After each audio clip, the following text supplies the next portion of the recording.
सेवेसाठी, सर्व भाविक भक्तांच्या सेवेसाठी भावार्थ दीपिका श्री सार्थ ज्ञानेश्वरी आणि यातली घेतलेली जी ओवी आहे, ओवी नंबर आहे 66 की गीता है सप्तशती मंत्र प्रतिपाद्य भगवती मोह महिषा मुक्ती आनंदली असे.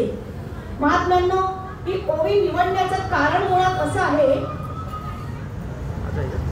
आता आपण सगळेजण आदिमाया शक्तीचे जी भक्ती करत आहोत, आराधना करत आहोत, नवे नवे आपण जी उपासना करत आहोत, तर या उपासनेतून आपल्याला नेमकं काय प्रतिपाद्य करायचं आहे किंवा आपल्याला नेमकं काय घ्यायचं आहे हे या श्लोकातून कळतंय.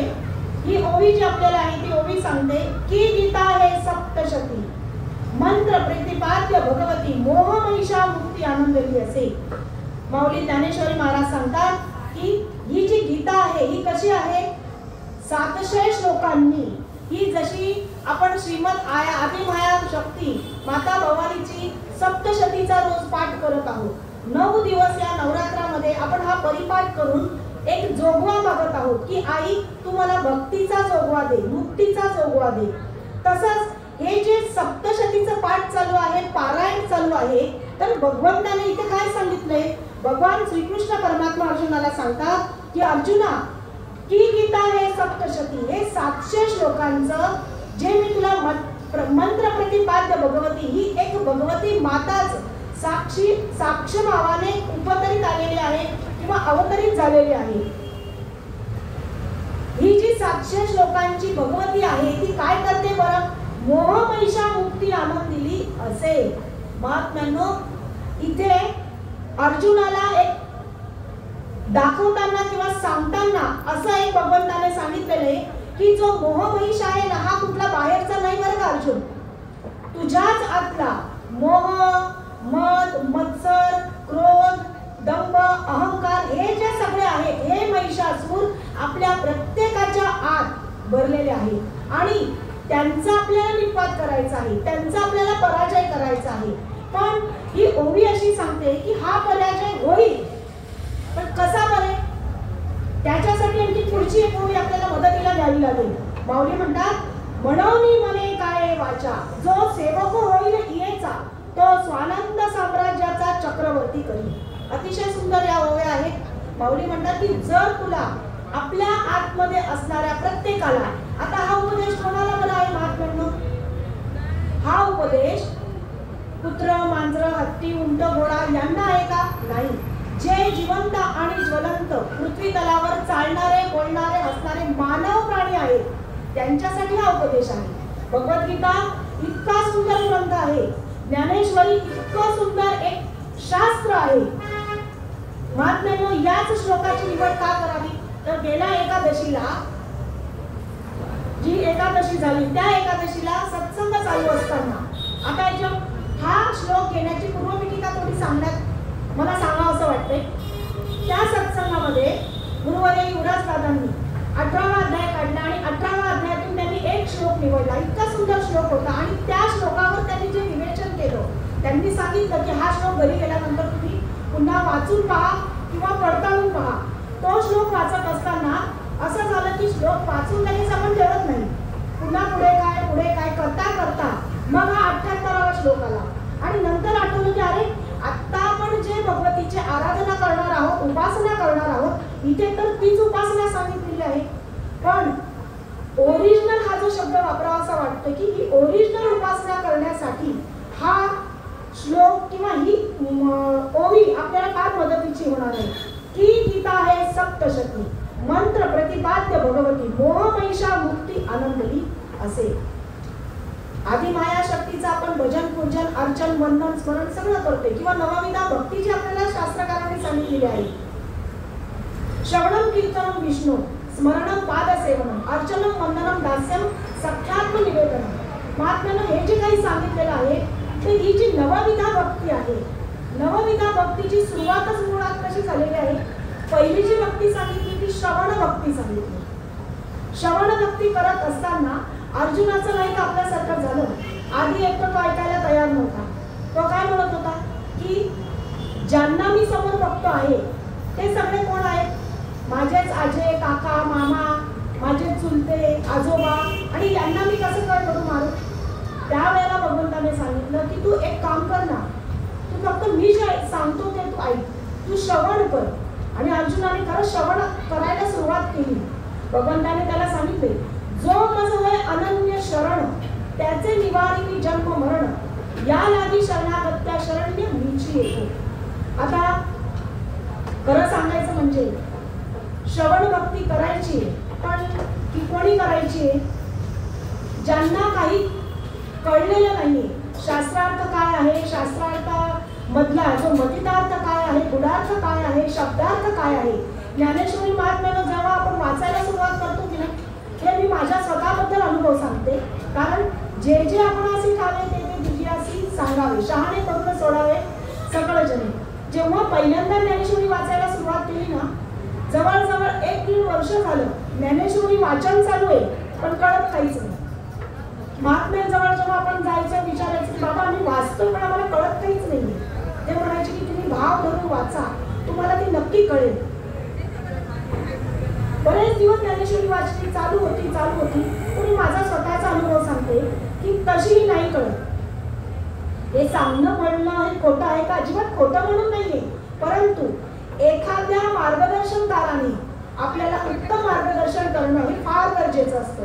आणि आम्ही परम भाग्यवान की आमच्या बेतुरकर पाड्यावर गुरुवर्य युवराज दादांसारखे महात्मे आम्हाला अनुकूल आहेत आणि आम्हाला ते प्राप्त झालेले आहेत. ज्ञानेश्वरीची एक एक ओवी त्यांनी आम्हाला समजून सांगितलेली आहे.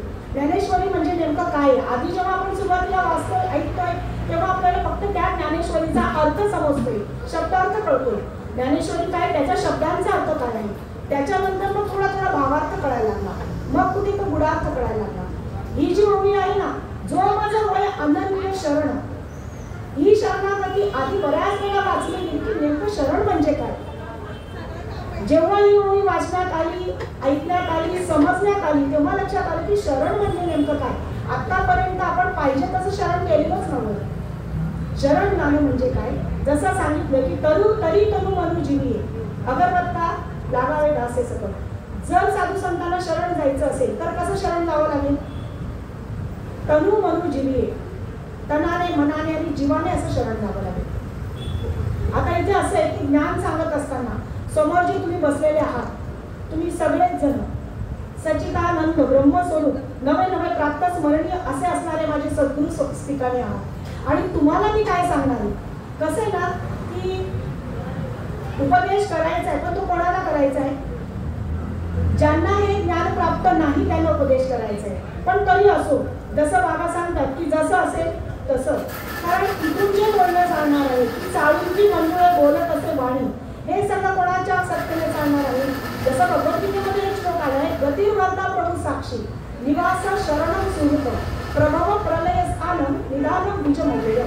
भगवान परमात्मा म्हणतात, म्या बोलविल्या वेदू बोले, म्या चालविल्या सूर्या चाले, म्या हलविला प्राण हाले, जो जगाचा चालता मी. या उक्तीप्रमाणे जे काही बोललं जाणार आहे ते भगवान परमात्मा बदलून घेणार आहे. आपला हा जो प्रयत्न चाललेला आहे अध्यात्मशास्त्र किंवा परमार्थ साधायचा आहे, पण कशासाठी, नेमकं कशासाठी? किंवा आपण आता नवरात्र, शारदीय नवरात्र उत्सव साजरा करत आहोत. आजच जेव्हा आपण हे पारायण करतो आहोत घरामध्ये, जो 3रा अध्याय वाचण्यात आला, 3रा आणि 4था अध्याय देवी महात्म्याचा वाचला, तर त्याच्यामध्ये इतकं सुंदर आलेलं आहे वर्णन की भगवती माता म्हणते त्या सुरत राजाला,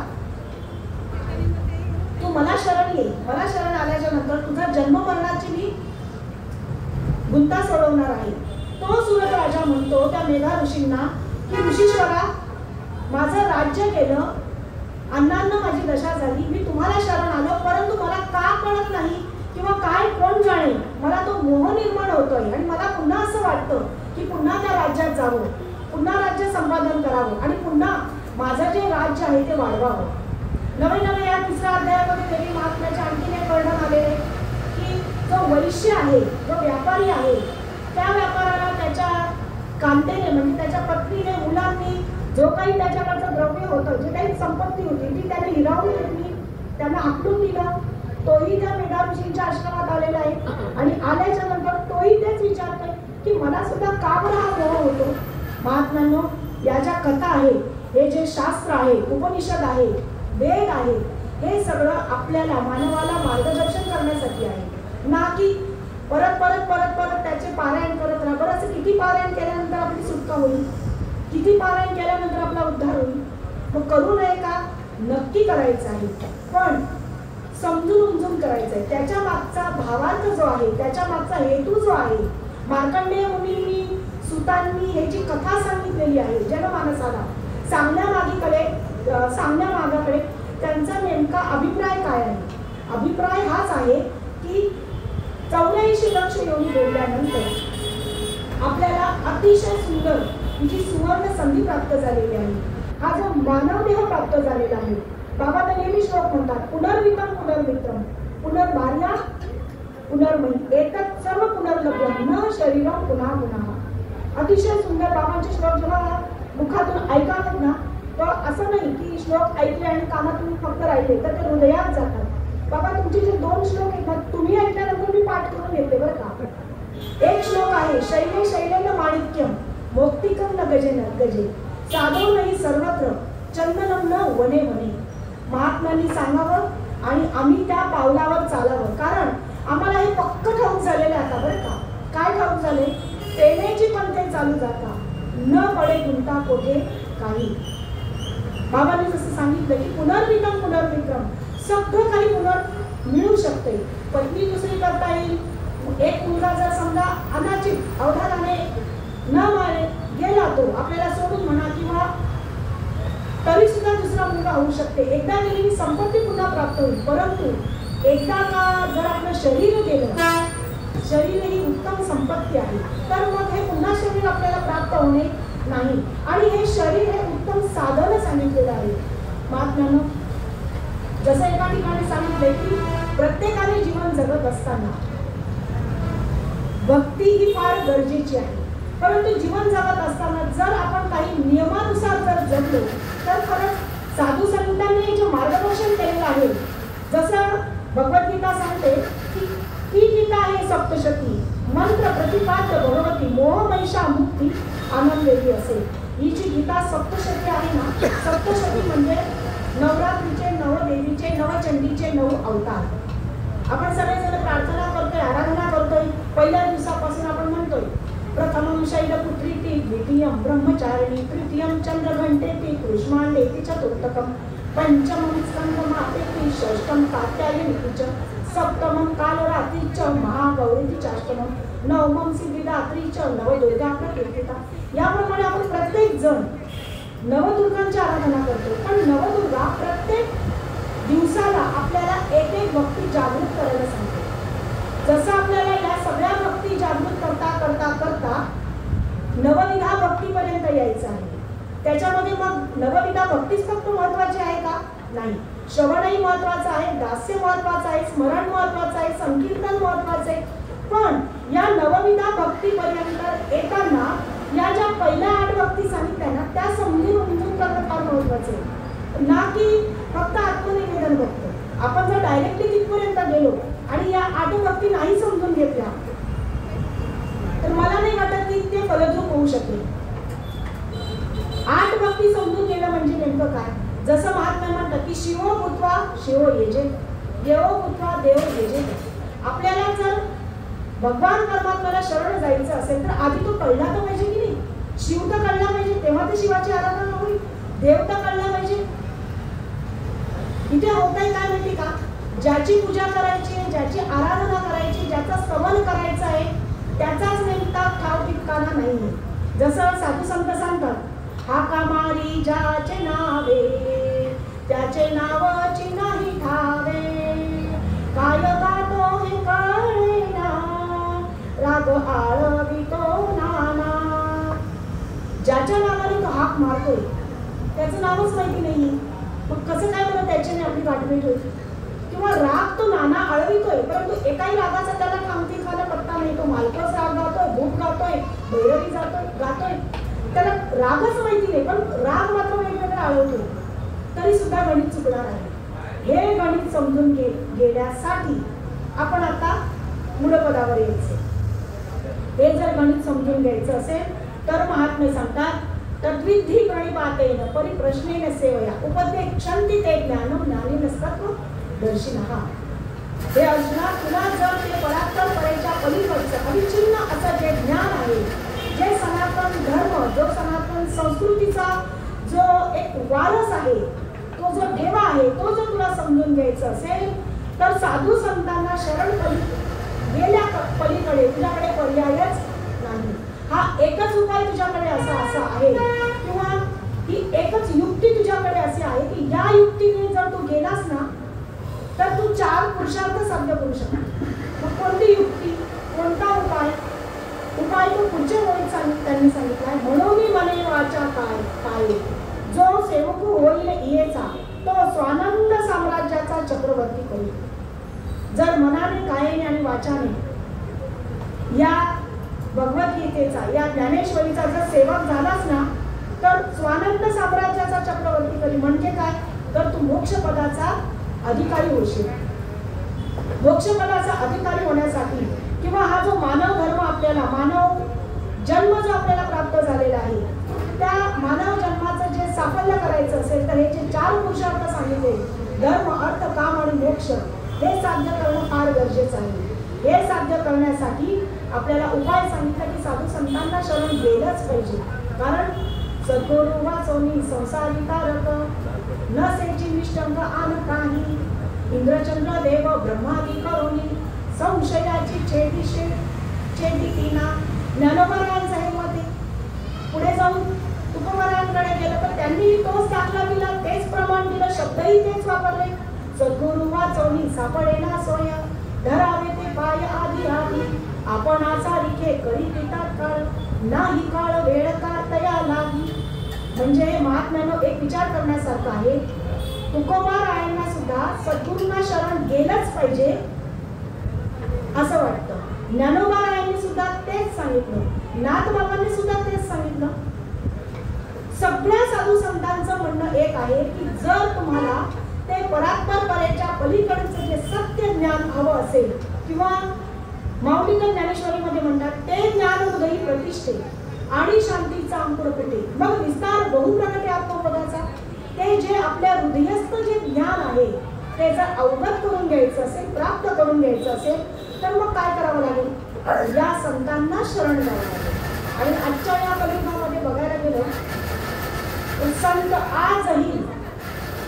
आजही चालते बोलते संत आहेत, पण आपल्याला त्यांची गाठ होणं खूप महत्वाचे, त्याची भेट होणं खूप महत्वाचे। जसं सच्चिदानंद श्रीपाद बाबा, सच्चिदानंद रामदास बाबा, गुरुवर्य नाना बाबा, गुरुवर्य प्रकाश बाबा, भूषण बाबा, हे जे सगळे चालते बोलते ब्रह्म आहेत। जसं म्हणते की जयाच्या ब्रह्म चढे हाता तोची जाणे सद्गुरूची पूज्यता अनेकांची माईक वार्ता कदा कल्पांती पडेना। पण हे कोणाला कळणार आहे? हे चालते बोलते जे ब्रह्म आहेत, चालते बोलते जे संत आहेत, यांची किंमत कधी कळणार आहे? कोणाला कळणार आहे? ज्यांच्या ब्रह्म हाताला चढलेले ना त्यांना यांची ओळख होणार आहे। बहुधा दासबोधामध्ये तर एक ओळी रामदास स्वामींनी खर्च केली, सदा स्वरूपानुसंधान हे मुख्य साधूचे लक्षण जनी असोनी आपण जना वेगळा। त्यांनी सांगितलं की जर तुम्हाला खऱ्या साधूंची ओळख करून घ्यायची असेल, नवे तुम्हाला परीक्षण निरीक्षण करायचं की खरंच हा महात्मा साधूच आहे का, तर तुम्ही त्यांचं अवलोकन करा, परीक्षण करा। जनी असोनी आपण जना वेगळा आणि सदा स्वरूपानुसंधान, हा जो साधू आहे, हा जो महात्मा आहे, त्याचं लक्षण त्यांनी सांगितलं की तो जनामध्ये असतो, पण जनामध्ये असून सुद्धा तो एकांतात असतो, नवे तो स्वरूपाच्या अनुसंधानामध्ये असतो। महात्म्यानो, आपला हा जो सगळा आटापिटा चालला आहे, गुरुवर्य भुंदे बाबांचा फोन आला, बुटेकर बाबांचा, आणि आता मगाशी त्यांना नाव विचारलं की कौतिकराव असं त्यांचं सुंदर नाव आहे, आणि दादांनी फोन केला, आपल्याला ही सेवा हवी आहे। महात्म्यानो, जेव्हा एक लक्षात येतं की तुम्हाला काही कोणी काही काढून देणार आहे का, पण धर्माचे पालन करणे, पाखंड खंडन, हे जे आपल्याला साधू संतांनी हा जो ठेवा आपल्याकडे दिलेला आहे, नवे ही जी धुरा आपल्याकडे दिलेली आहे, ती धुरा देताना नाना बाबा असतील, प्रकाश बाबा असतील, विभीषण बाबा असतील, अनेक साधू संत आजही आपल्या मालिकेमध्ये आहे। परंपरागत जे सत्य ज्ञान आपल्यापर्यंत आलेले आहे आणि तुमच्यासारखे महात्मे हे जे कार्य अविरतपणे अखंडपणे चालवत आहे। आहे. आपल्या प्रत्येकाच्या खांद्यावर हा भार आहे. सांगायचं बघायला गेलं तर हे आपण कोणाला काय ज्ञान सांगणार? हे ज्ञान आधी आपल्याला अवगत करण्याची फार नितांत गरज आहे. कारण इथे सांगितलंय की हा जो राक्षस आहे ना महिषासूर, हा कोणी बाहेरचा राक्षस मारायचंय का? किंवा मग तो पोथी पुराणांमध्ये असं वाचायचं ऐकायचं आणि मग ठेवून द्यायचंय का? कधीतरी पार्वती मातेने मग रूप घेतले, कधी चंडी झाली, कधी नवदुर्गा झाली, कधी कालिका झाली, कधी चामुंडा झाली आणि मग तिने कोणीतरी एक महिषासूर नावाच्या राक्षसाला मारलं. ही या काही दंतकथा पौराणिक कथा नाही. सांगताना ज्ञानेश्वरी माता आपल्याला असं सांगते की आपल्या आतमध्ये असणारा जो मोह, माया, काम, क्रोध, मद, मत्सर हा जो महिषासूर आहे, हा प्रत्येक वेळेला डोकं वर काढतो. नवे नवे ज्ञानेश्वरी जी अशी सांगते किंवा माऊली ज्ञानराजत्र आपल्याला सांगतात, हे ज्ञाननिधीचे भुजंग, विषय दरीचे वाघ. हे कसे आहे? ज्ञाननिधीचे भुजंग, विषय दरीचे वाघ. हे जर एकेकाने जरी डोकं वर काढलं ना, एकेकाने सांगितले तरी सुद्धा कठीण काम आहे. यांना 6 आहेत हे शरीर: काम, क्रोध, मोह, मद आणि मत्सर. यांना जर आपल्याला जसं आपण म्हणतो की यांचा निपात करायचा असेल किंवा यांचा पराजय करायचा असेल, मग पराजय करत असताना किंवा निपात करत असताना एक शस्त्र त्यांनी आपल्या हातात दिलेलं आहे. ते शस्त्र कोणतं आहे? अतिशय सुंदर शस्त्र आहे. दुसऱ्या कुठल्या ग्रंथाला हातच लावण्याची गरज नाही.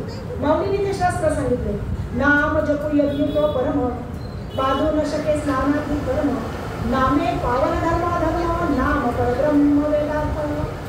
नामरूपी जे शस्त्र आहे त्याने त्या षडरिपूंचा निपात होऊ शकतो, त्या महिषासुराचा वध होऊ शकतो.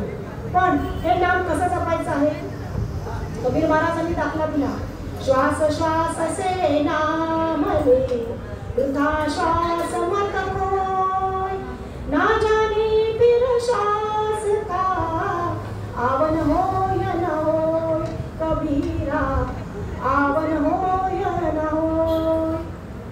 संत महात्म्यांनी सांगितले, हे जे नाम आहे, परंपरागत आलेले जे ज्ञान आहे, त्याला काही ठिकाणी बोध म्हटलंय, काही ठिकाणी नाम म्हटलंय, काही ठिकाणी तत्व म्हटलंय, काही ठिकाणी परब्रह्म म्हटलंय, काही ठिकाणी ज्ञान म्हटलंय आणि काही ठिकाणी श्वासागणित त्याचा जप म्हटलंय, काही ठिकाणी अजपा जप म्हटलंय. कबीर महाराज म्हणतात की प्रत्येक श्वासागणित तू हे नामस्मरण कर. माहिती नाही पुढचा श्वास येणार आहे की नाही येणार आहे. किती अलर्ट केलेलं आहे साधू संतांनी आपल्याला. साधू संत म्हणतात, मरणाआधी सावध व्हावे, आपुले हित साधून घ्यावे, आपुले हित साधून घ्यावे, आपुले हित साधून घ्यावे. जन्म घालू नये वाया, मानवाची उत्तम काया, मानवाची उत्तम काया, मानवाची उत्तम काया. महात्म्यांनो, सांप्रदायिक परंपरागत आलेलं ज्ञान प्राप्त करून घेणं, गळ्यामध्ये तुळशीची माळ घालणं, नामस्मरण घेणं, परंतु खरंच नुसतं नाम घेऊन जमेल का? जसं आपण म्हणतो की एखादा खूप अनमोल धन आहे, ते घेतलं आणि त्याचा विनियोग जर नाही केला तर? याच अध्यायामध्ये 18व्या श्लोकामध्ये एक ओवी आलेली, त्यांनी म्हटलं की परी विना विनियोगा विन विफळ होय. हे जे ज्ञान आहे, जर त्याचा जप केला तर, जर त्याचा विचार केला तर, नाही तर मग ते विफळ होणार आहे. साधू संतांनी आपल्याला एक गोष्ट सांगितलेली आहे, हा जो जप आहे तो प्रत्येक श्वासागणित घ्यायचा आहे. नवे नवे एक छोटासा मला दृष्टांत असा आठवला. ज्ञान प्राप्त झाल्यानंतर आपल्याला असं वाटतं की मला थोडीशी ज्ञानेश्वरी वाचता यायला लागली आहे, थोडेफार 2-4 अभंग पाठ झाले, थोडंसं प्रवचन करायला यायला लागले. एकदा एक गुरु आणि एक शिष्य आहे. गुरु आणि शिष्य, गुरुजी त्यांना शिकवत आहेत, ज्ञान संपादन करण्यासाठी शिष्य सुद्धा बसलेले. गुरुजींनी एक प्रश्न केला, मी तुम्हाला आज एक प्रश्न विचारणार आहे आणि त्या प्रश्नाचं उत्तर तुम्ही मला उद्या दिलं तरी हरकत नाही. गुरुवर्यांनी प्रश्न विचारला की अशी कुठली गोष्ट आहे की ती भगवत निर्मित नाही? सगळे शिष्य विचार करतायत की 4 शास्त्र, 4 वेद, 6 शास्त्र, 18 पुराण यांचं आपण सम्यक ज्ञान जवळजवळ अवलोकन करतोय, वाचन करतोय, पठण करतोय, मनन करतोय, चिंतन करतोय, परंतु अशी गोष्ट कुठे ऐकण्यात नाही की जी भगवंत निर्मित नाही. कारण इथे तर सगळीकडे शास्त्रांमध्ये एकच गोष्ट सांगितली आहे की वृक्षाचेही पान हारे त्याची सत्ता, सगळं काही त्याच्या सत्तेने होतंय, किंवा म्या बोलविल्या वेदू बोले, सगळं जर त्याच्या सत्तेने होतंय, कोणती गोष्ट बरं असेल. बरं, सद्गुरूंनी त्यांच्या गुरुवर्यांनी सांगितलं की मला तुम्ही विचार करून सांगा. सगळे गेले, विचार करतायत, परंतु प्रश्नाची उत्तरं काही त्यांना त्या मिळत नाही. कुणालाही त्या प्रश्नाचं उत्तर आलं नाही. दुसऱ्या दिवशी पुन्हा मग सत्संग सुरू झाला. सत्संग सुरू झाल्याच्या नंतर सगळे बसले, गुरुवर्य बसले. सद्गुरूंनी विचारलं की कोणाला, कोणत्या शिष्याला जर तुम्हाला या प्रश्नाचं उत्तर येत असेल तर तुम्ही मला सांगा. सगळ्यांनी नकारार्थी मान हलवली आणि म्हणतात की बाबा या प्रश्नाचं उत्तर आम्हाला कोणालाच जमलेलं नाही. तर अशी कुठली बरं गोष्ट असेल की ती भगवंताने निर्माण केलेली नाहीये. तेव्हा मग संतांनी ते उत्तर दिलं. गुरुवर्यांनी त्यांना सांगितलं की बाबा रे, अहंकार अशी जी गोष्ट आहे ती भगवंताने निर्माण केलेली नाही, ही तुझीच तू निर्माण केलेली आहे. हा जो अहंकार आहे, हा कोणता अहंकार? जो ज्ञानेश्वरीमध्ये वापरला तो अहंकार नाही बरं का बाबा. ज्ञानेश्वरीमध्ये सांगितलंय हा विचारून अहंकार सांगितले मग अस्तीच वस्तू होईचे. शास्त्रांमध्ये जे जे शब्द सांगितलेले, शास्त्रामध्ये सांगितले की अहंकार जागृत करायचा आहे. कोणता अहंकार जागृत करायचा आहे? तो मी आहे. तुका म्हणे हा तो स्वयं परब्रह्म परि मूर्खाऊ नेणे वर्ग संत संग. त्यांनी सांगितलं की तुकोबाराय म्हणतात की हा तो स्वयं परब्रह्म. मी कोण आहे? स्वयं परब्रह्म आहे. हे मला सद्गुरूंकडून कळलं. परंतु त्या गुरूंनी जेव्हा प्रश्न विचारला, सांगितलं त्या शिष्यांना की बाबा रे, तुमच्या प्रत्येकामध्ये जो अहंकार निर्माण होतोय ना, कोणता अहंकार? मला कीर्तन करता येतंय, मला प्रवचन करता येतंय, मला थोडं ज्ञान संपादन झालंय, मला 2-4 वेळा पाठ झालाय, हा जो अहंकार आहे ना, मी फार सुंदर दिसतोय, मी अमुक अमुक गावाचा आहे, मी अमुक अमुक कुलाचा आहे, अमुक अमुक देशाचा आहे, so and so, me doctor आहे, इंजिनियर आहे. बाबा काहीही एक कामाचं नाहीये. कारण भगवान परमात्मा सांगतात की तुझा हा जो जन्म झालेला आहे ना, एकाच उद्देशासाठी झालेला आहे. कोणत्या उद्देशासाठी? कोहम कथमिदं जातं कवई करतास विदेते उपादानं किमस्ते विचारा सोयमिदृशः. या एका श्लोकासाठी तुझा जन्म झालेला आहे. माझा जन्म कशासाठी झाला? मी कुठून आलो, मला कुठे जायचंय, मला काय करायचंय, या प्रश्नांची उत्तरं तुला शोधायची. या प्रश्नांची उत्तरं शोधत असताना तुला साधू संतांना शरण जायचे आणि साधू संतांना शरण जाताना तुला पंचशील जे जीवनात सांगितले त्या पंचशीलाचा तुला वापर करायचा आहे, नवे नवे आचरण करायचं आहे. पंचशील म्हणजे नेमकं काय? पंचशिलामध्ये पहिली गोष्ट त्यांनी सांगितलं मर्यादित संपत्ती असावी. दुसरी गोष्ट त्यांनी सांगितली पुरेशी संपत्ती असावी. तिसरी गोष्ट त्यांनी सांगितली उत्तम शरीर प्रकृती असावी. चौथी गोष्ट त्यांनी सांगितली चांगली संगती असावी. आणि पाचवी गोष्ट त्यांनी सांगितली ईश्वराची भक्ती असावी. यापैकी या पंचशिलापैकी बाबा प्रत्येका एक जरी कमी राहिली ना तरी सुद्धा आपल्या जीवनाचं गणित चुकणार आहे. पहिली गोष्ट त्यांनी सांगितली मर्यादित संपत्ती असावी. पूर्वीच्या काळी महात्म्यानं असं व्हायचं, म्हणजे मी माझ्या ओळखीच्यांपैकी सांगते, माझे रिलेटिव्ह जे नातेवाईक आहे त्यांची म्हणजे घराण्यामध्ये बघितलं तर 9, 10, 11 अशी मुलं होती. आमची काकू तर 11 भावंड होती. आता तसं होणार आहे का? चालणार आहे का? या कलियुगामध्ये, धावत्या युगामध्ये, महागाईच्या काळामध्ये कालापर्यंत सगळा बदल केलेला आहे. जसं म्हटलंय की कालाय तस्मै नमः. आता या महागाईच्या काळामध्ये जर घरामध्ये 6 मुलं असतील त्यांना आपण उच्च कोटीचं शिक्षण देऊ शकतो का?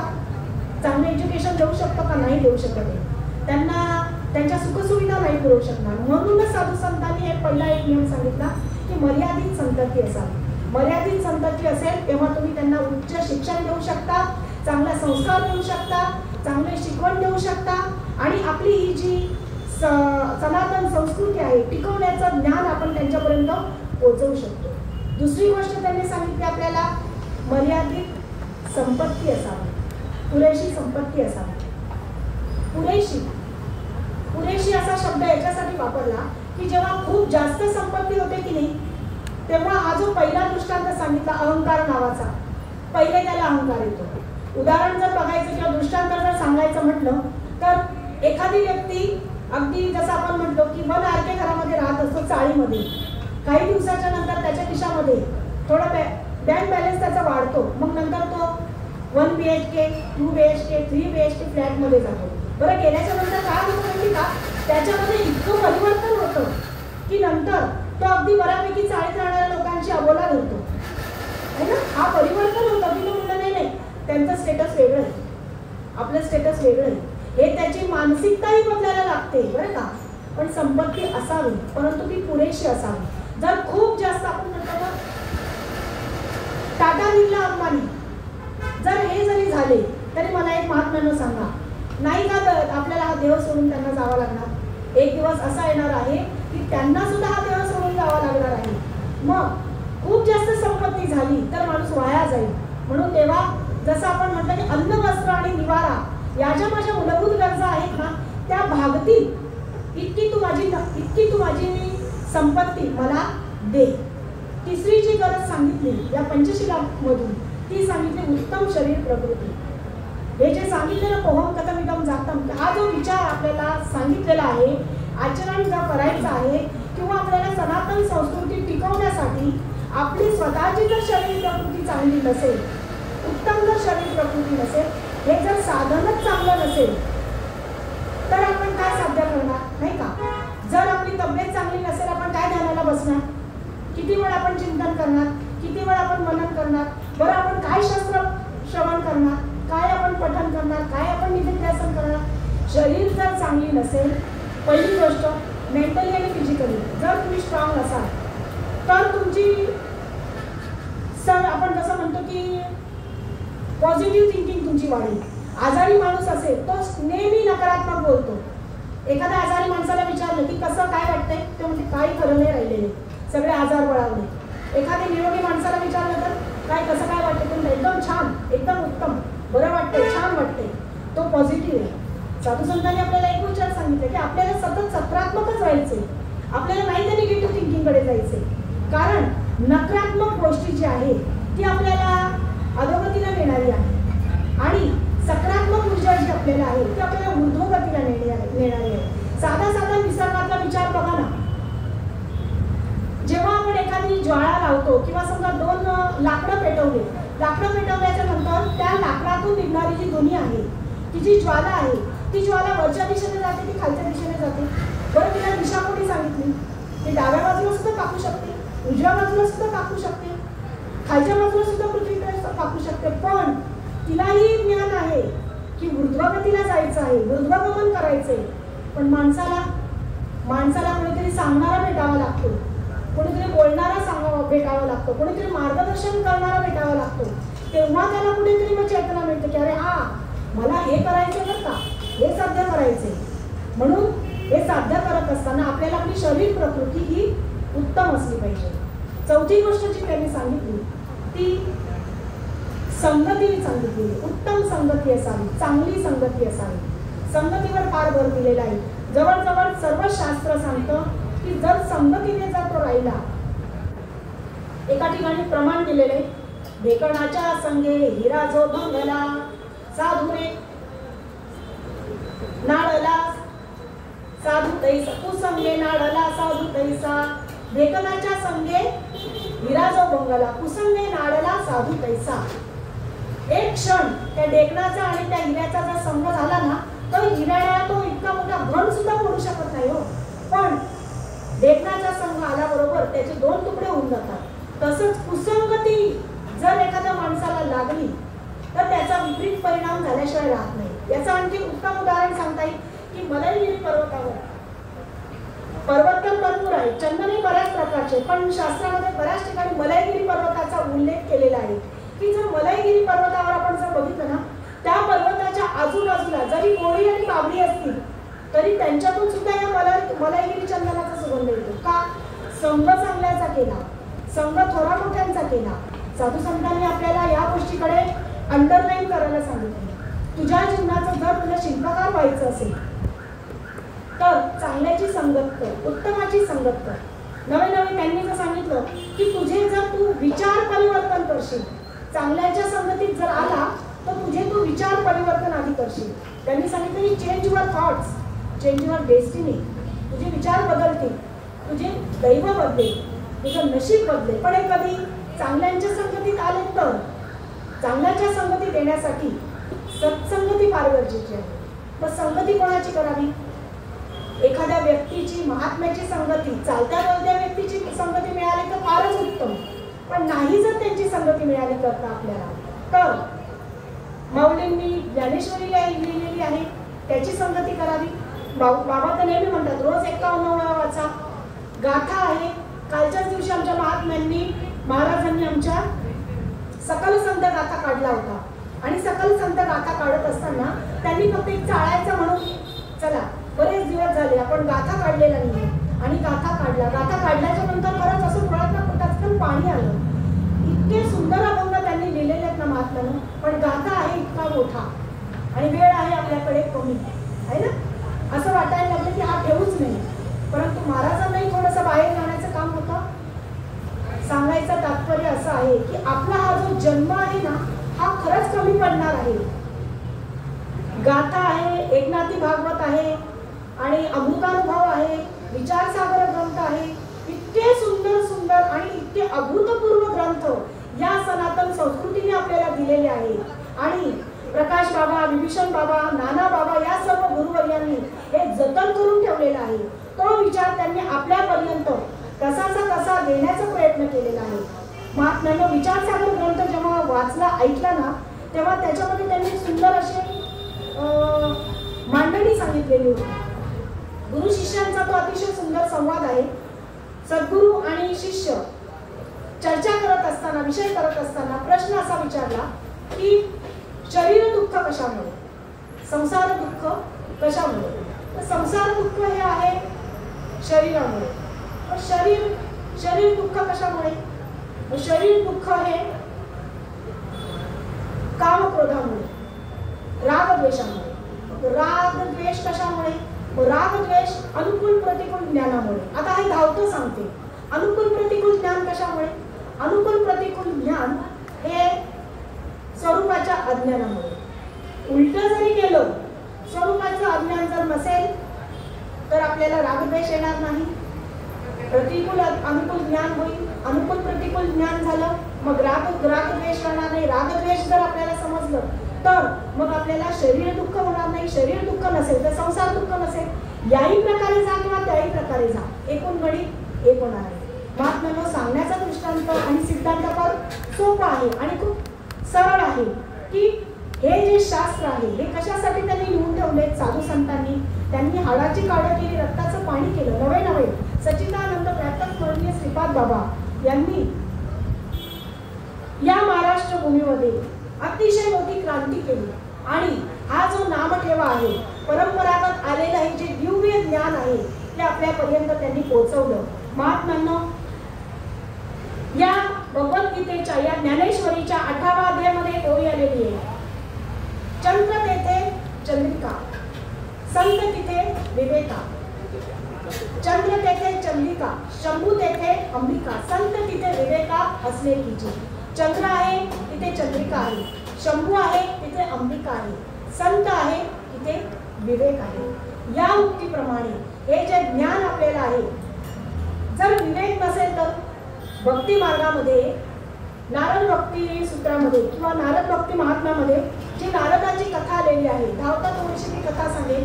नारद महर्षी असे या चराचरामध्ये परिभ्रमण करत असताना त्या गंगा किनारी ते विहार करतायत आणि त्यांनी बघितलं अतिशय सुंदर स्त्री ती बसलेली आहे आणि ती रुदन करते, ती रडते.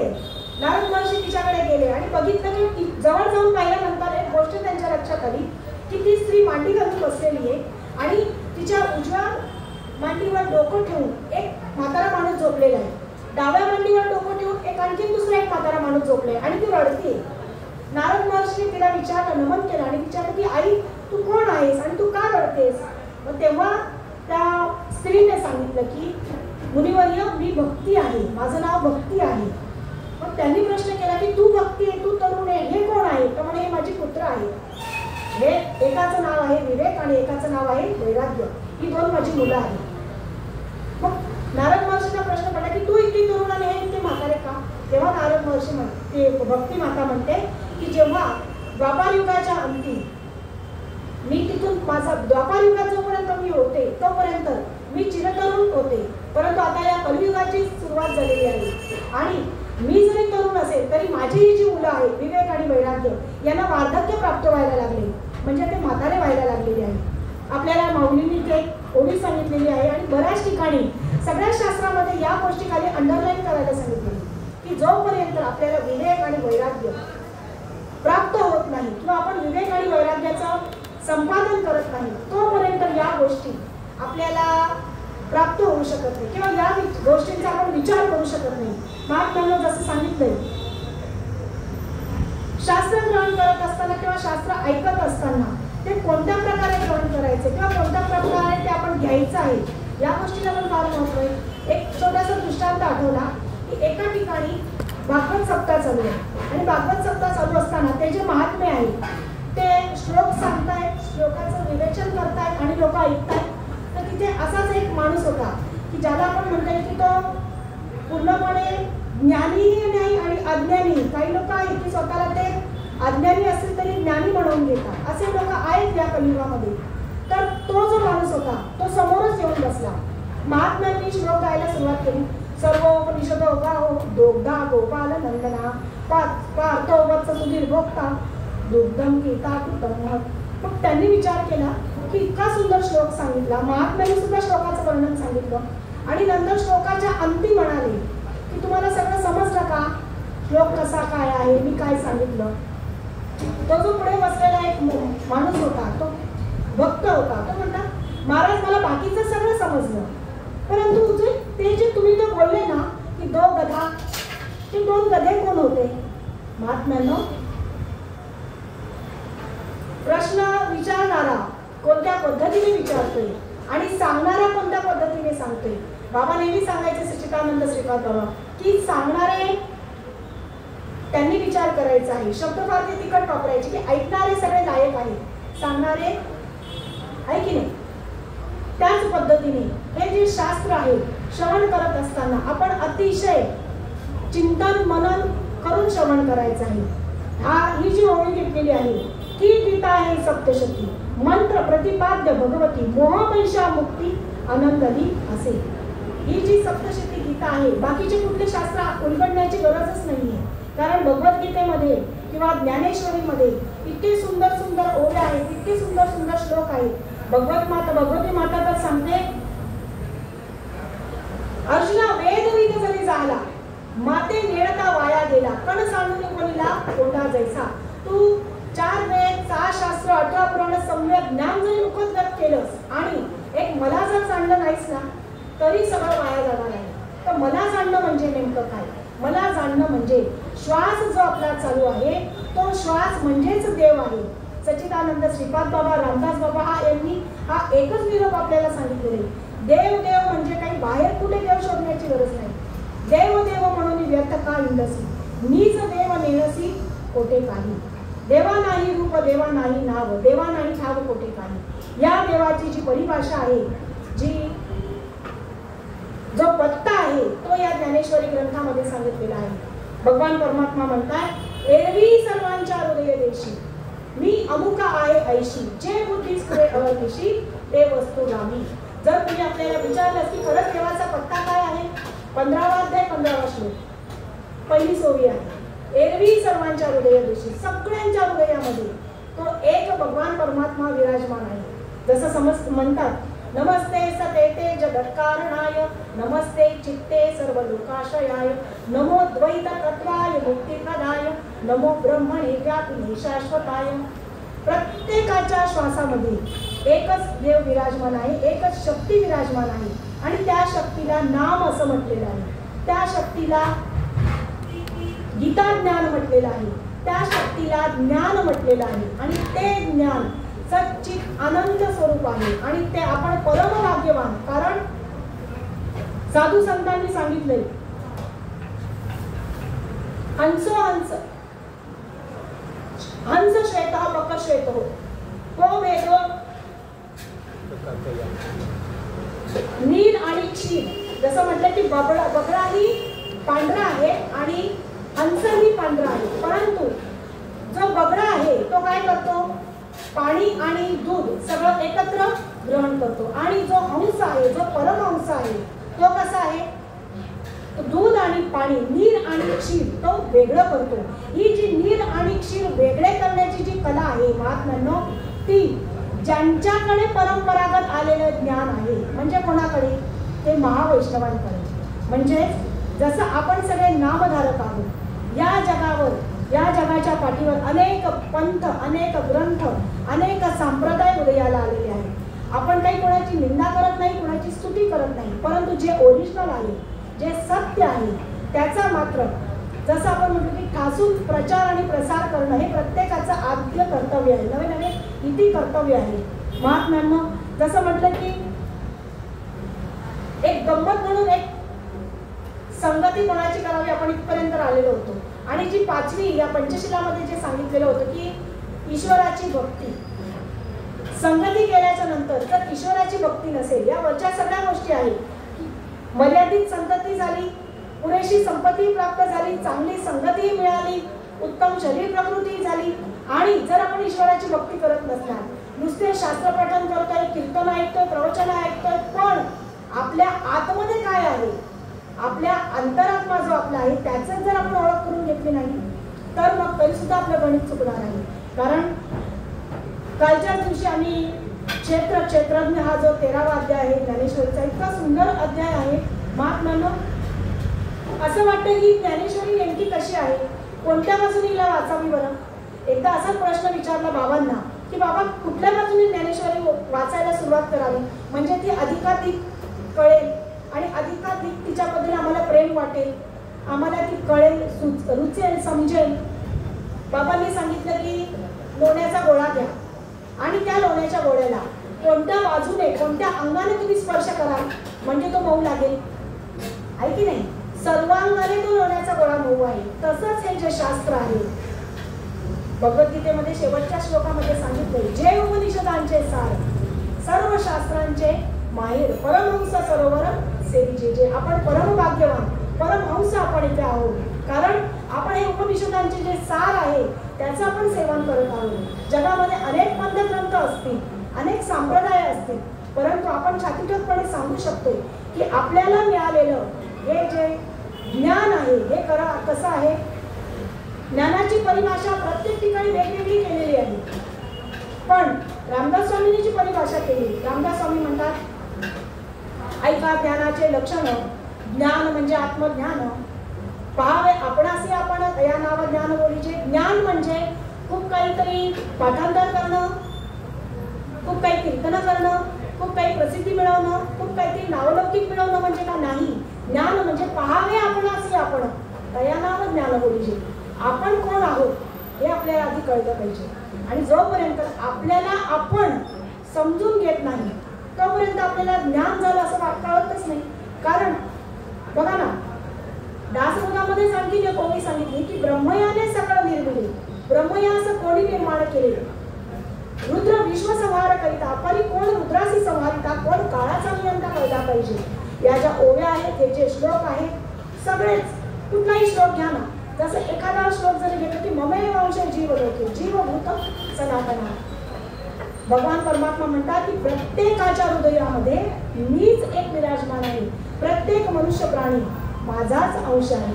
महात्म्यांनो, आपण सर्वच जण ज्ञानवृद्ध, तपोवृद्ध आणि अनुभववृद्ध असे आहात.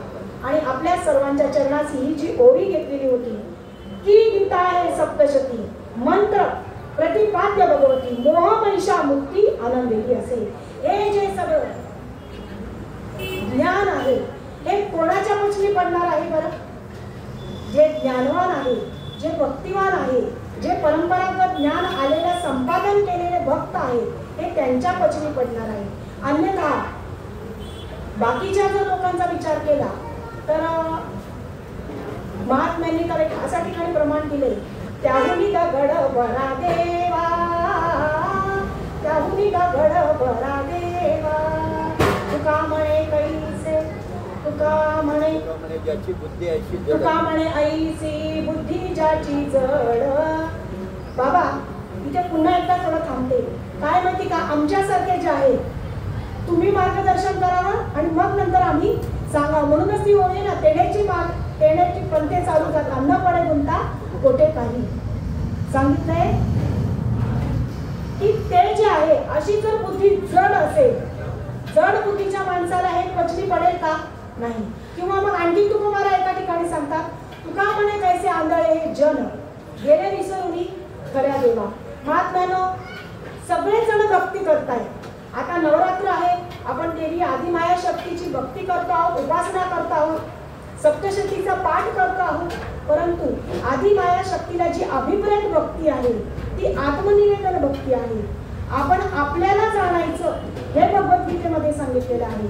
आणि हे जे उपनिषदांचा सार आहे, आपण पुन्हा एकदा त्या वचनाचं दुरुक्ती करतो की आपण खरंच परमभाग्यवान आहोत की आपल्याला जे ओरिजिनल ज्ञान आहे, ओरिजिनल याच्यासाठी सांगते की खरंच ते ओरिजिनलच आहे.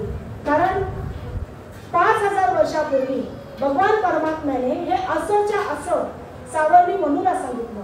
भगवद्गीतेचा 4था श्लोक पहिलाच श्लोक आहे, 4था अध्याय आणि पहिला श्लोक. इमं विवस्वते योगम प्रोक्त वानः भवे विवस्वान मनवे प्राह मनु रिक्ष्वा पदे ब्रवीतो. भगवान परमात्मा सांगतात की अर्जुना हे ज्ञान मी मनुला सांगितलं, इक्ष्वाकुला सांगितलं, सूर्याला सांगितलं आणि ते तसंच चालत चालत चालत नंतर ज्ञानोबा माऊलींपर्यंत आलं.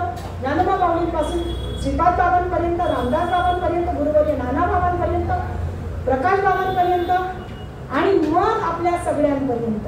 म्हणजे विचार करा आपण कधीचे आहोत. हा जो सनातन धर्म आहे, ही जी परंपरा आहे, हे जे तत्वज्ञान आहे, हे कधीपासून आपल्याला प्राप्त झालेलं आहे? जेव्हा मनुला सांगितलं, इक्ष्वाकुला सांगितलं, तेव्हापासूनच हे ज्ञान आपल्यापर्यंत आणण्यात आलेलं आहे. आणि असं आपल्याला बाबांनी 5:15 वाजेपर्यंत सांगितलेलं होतं. 5:15 आता होत आलेले आहेत. पुन्हा दुरुक्ती करते ओवीची की गीता आहे सप्तशती मंत्र प्रतिपाद्य भगवती मोहमहिषा मुक्ती आनंदिली असेल. आपण सर्वच जण श्रोतेगण आपल्या सर्वांच्या चरणी नतमस्तक होऊन हे जे माऊली महिला मित्र मंडळ व दत्तनगर बाल मित्र मंडळ यांनी अतिशय सुंदर हे नियोजन केलेलं आहे. हा सत्संग आयोजित केलेला आहे.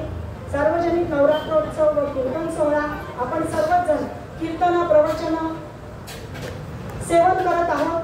महात्म्यांनो ही जी झालेली सेवा आहे नवदुर्गा चंडिकेच्या चरणी अर्पण करून सेवेला आता इथेच पुन्हा विराम देऊया. करी न्यून ते पुरते अधिक ते सरते करून घ्यावे हे तुमचे विनंती असेल. कुंडली